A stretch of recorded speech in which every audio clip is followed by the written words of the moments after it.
दर्शकबिन प्रतिनिधि सभा पुनर्स्थापनाको फैसला भएसँगै आगामी सरकारको समीकरण र आगामी राजनीतिक यात्रा र बाटो कतातिर जाला भन्ने खालको जिज्ञासा पनि छ र त्यसो त नेकपाका विशेष गरी प्रचण्ड नेपाल नेकपाले प्रधानमन्त्री केपी शर्मा ओलीलाई तुरुन्त राजीनामा दिन पनि सुझाव दिइरहेका छौँ र हामीले सन्दर्भमा विभिन्न प्रतिक्रिया लिइरहेका छौँ। अहिले यसै सन्दर्भमा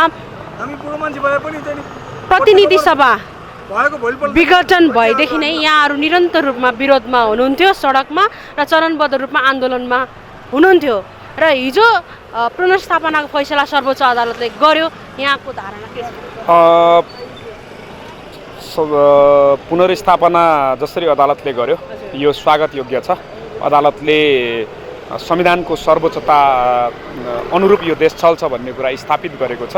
त्यसैले गर्दा सर्वोच्च अदालतलाई पनि हामी धन्यवाद दिन चाहन्छौँ र आज स्थापित भएको छ कि कसैको सनकको भरमा यो देश चल्दैन, यो कानुनका आधारमा संविधानका आधारमा चल्छ र निर्वाचन प्रक्रियाबाट जसरी तानासाहरू घरिघरि कुदाउने गर्छन् त्यसलाई जनताले यसरी नै सङ्घर्षद्वारा र दबावद्वारा तह लगाउँछन् भन्ने कुरा पनि स्थापित भएको छ र यो संविधान निर्माण पछाडि धेरै ठुलो त्याग समर्पण र बलिदान पछाडि तयार भएको यो संविधानलाई, यो व्यवस्थालाई जसरी चाहिँ प्रहार गरिएको थियो यो बचेको छ।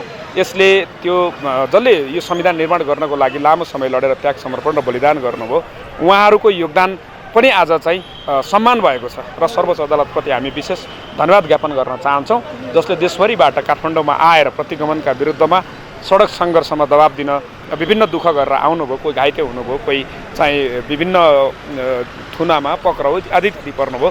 आज सबै साथीहरूको जित भएको छ, सिङ्गो देशको जित भएको छ। अब देश राजनीतिक स्थिरतातर्फ जानुपर्छ। संवैधानिक इजलासबाट गरिएको फैसलालाई हामीले कार्यान्वयन गर्ने निर्णय गरेका छौँ। त्यो स्वाभाविक रूपले सबैले गर्नु नै पर्ने हुन्छ।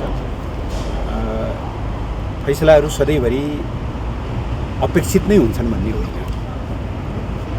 र गरिएका फैसलाहरूले सधैँभरि वाञ्छित परिणाम नै दिन्छन् भन्ने पनि होइन।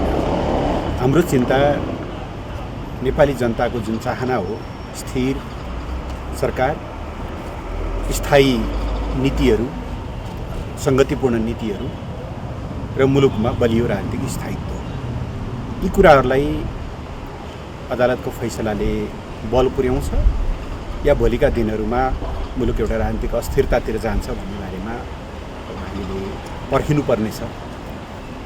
त्यो नहोस् भन्ने हाम्रो चाहना हो, तर हाम्रो मनमा केही गम्भीर जिज्ञासाहरू, प्रश्नहरू छन्। यी प्रश्नहरूको बारेमा हामीले बहस गर्दै जान्छौँ, छलफल गर्दै जान्छौँ, तर अहिलेको हकमा अदालतको फैसलालाई कार्यान्वयन गर्ने, त्यसलाई सम्मान गर्ने हिसाबले हामी अगाडि बढ्छौँ।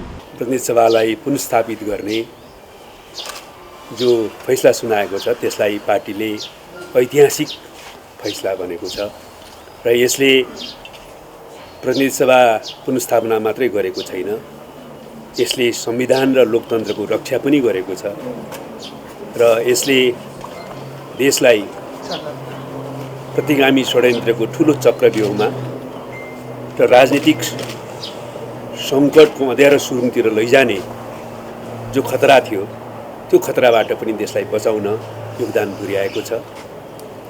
त्यसैले सर्वोच्च अदालतको यो ऐतिहासिक फैसलालाई पार्टी स्थायी कमिटीले उच्च मूल्याङ्कन गरेको छ र प्रतिगमन विरोधी सङ्घर्षमा सक्रिय हुने, आन्दोलनरत रहने, सहयोग गर्ने, आफ्ना ठाउँबाट भूमिका खेल्ने सबै राजनीतिक पार्टीहरू, नागरिक समाज, सबै बुद्धिजीवीहरू र जनताका सबै तह र तबकालाई पार्टीको स्थायी कमिटीको बैठकले आभार तथा धन्यवाद प्रकट गरेको छ। तर हामीले यी प्रतिगामी कदमलाई तत्काल असफल पारिए पनि यस प्रकारको गतिविधिहरूका विरुद्ध सचेत भइरहनु पर्ने आवश्यकतामा पनि पार्टीले जोड दिएको छ र अब पार्टीले संविधानको प्रभावकारी कार्यान्वयन, लोकतान्त्रिक अभ्यासको उन्नतता र सुदृढीकरणलाई ध्यान दिँदै सामाजिक आर्थिक रूपान्तरण, सुशासन र सामाजिक न्यायसहितको समृद्धिलाई केन्द्रबिन्दुमा राखेर आफ्नो पनि गम्भीर आत्मसमीक्षासहित अगाडि बढ्ने र सबै लोकतान्त्रिक शक्तिहरूसँग हातेमालो र सहकार्य गर्ने कुरामा पनि पार्टीले निष्कर्ष निकालेर त्यसअनुसार अगाडि सर्वोच्च अदालतको निर्णयलाई सम्मान गर्नको लागि भन्नुस् या नेपालमा शान्ति, स्थिरता, विकास र यो पार्टीको रक्षाको लागि भन्नुस्। 1 नम्बर निशुल्क सुझाव म प्रधानमन्त्रीजीलाई के दिन चाहन्छु, तपाईँले जे गल्ती गर्नुभयो अब त्यो भइसक्यो। अहिले पनि तपाईँले इज्जत जोगाउने बाटो छ, त्यो भनेको तपाईँले राजीनामा दिएर बाटो खोल्ने र बहुमत प्राप्त जो संसदको नेता छ उहाँको नेतृत्वमा सरकार बनाउने बाटो खोल्ने पहिलो उपाय हो।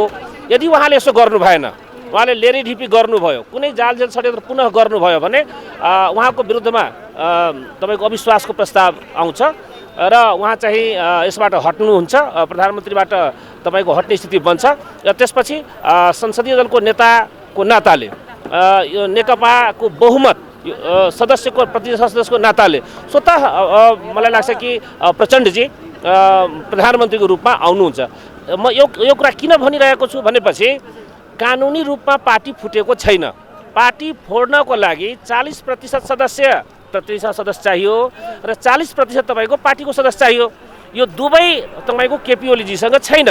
त्यसकारणले कानुनी रूपमा उहाँ पार्टी पनि फोड्न सक्नुहुन्न, नैतिक रूपमा उहाँ तल परिसक्नु भएको छ। त्यसकारणले उहाँसँग कुनै विकल्प छैन, एउटा मात्रै विकल्प र त्यो अन्तिम विकल्प मर्ने बेलामा नेपाली जनताले कमसेकम उहाँको मुखमा जो कालो पोतिएको छ त्यसलाई हटाउने विकल्प, त्यो भनेको उहाँले नैतिकताको आधारमा राजीनामा दिने, नेकपाको संसदीय दलको नेता जो संसदको बहुमत प्राप्त पार्टीको दलको नेता हुनुहुन्छ उहाँको नेतृत्वमा सरकार बनाउने बाटो खोल्नु नै उहाँको लागि, यो पार्टीको लागि, यो देशको लागि सर्वोत्तम विकल्प छ भने केपी शर्मा ओलीले पहिलो कुरा त उहाँले नेपाली राजनीतिमा उहाँको पनि ठुलो योगदान छ, हामी त्यसको चाहिँ स्मरण गर्न चाहन्छौँ, सम्मान पनि गर्न चाहन्छौँ। उहाँले 14 वर्षसम्म जेल जीवन बिताउनु भयो। नेपालको कम्युनिस्ट आन्दोलनमा हिजोको मालेको इतिहासमा केपी शर्मा ओलीको योगदान छ, तर कुनै पनि व्यक्तिको योगदान विगतको इतिहासमा के थियो भन्ने कुराले मात्रै पुष्टि गर्न सक्दैन। विशेष गरी जनताको आवश्यकतालाई ध्यानमा दिएर झन्डै 2/3 जनताले चाहिँ बहुमत दिएर सरकार बनिसकेपछि त्यसलाई चाहिँ जनताको पक्षमा काम गर्नुको सट्टा जनताको विरुद्धमा, सदैव जनताको जनमतको विरुद्धमा, पार्टीको विरुद्धमा, पार्टीमा विधान र विधिको विरुद्धमा र विकास र निर्माणको विरुद्धमा हावादारी गफ दिएर जसरी उहाँले यो 3 वर्ष समय खेर फाल्नुभयो यसको प्रायश्चित उहाँले गर्नुपर्छ। उहाँले नेपाली जनतासँग माफी माग्नुपर्छ, अन्यथा केपी ओलीको यो मुलुकमा कुनै पनि राजनीतिक भविष्य छैन।